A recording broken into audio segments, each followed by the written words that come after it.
smoking causes a plethora of health conditions, over 40 different conditions, and it's one of the biggest contributors to heart disease and stroke. New Health Canada regulations requiring warning labels on individual cigarettes comes into effect Tuesday with the hope of deterring people from smoking. Canada is the first country in the world to enable this measure. The wording on each cigarette, written in both English and French, ranges from warnings about harming children to organ damage. Health Canada says king-size cigarettes will be the first to feature these new warnings, which include blunt statements like tobacco smoke harms children and cigarettes cause cancer. That warning is going to be on every cigarette, with every puff, every day. Canada continues to be a world leader on anti-smoking measures. In 2001, Canada became the first country to require warnings on the outside of cigarette packages.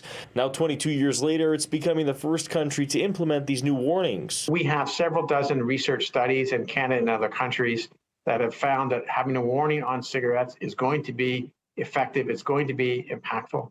Already, Australia and Norway have announced that they're looking to follow this Canadian precedent, and I expect many other countries. Dr. Leslie James from Heart and Stroke says 12% of the population, or 5 million Canadians, still actively smoke.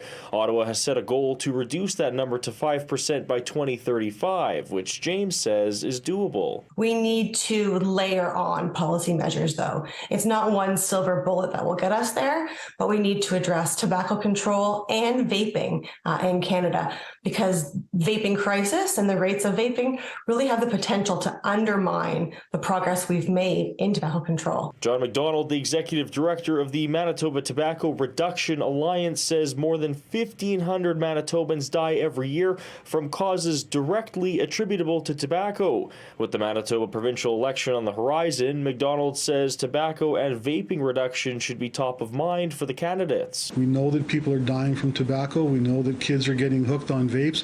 Nicotine addiction, nicotine dependence is a very significant issue.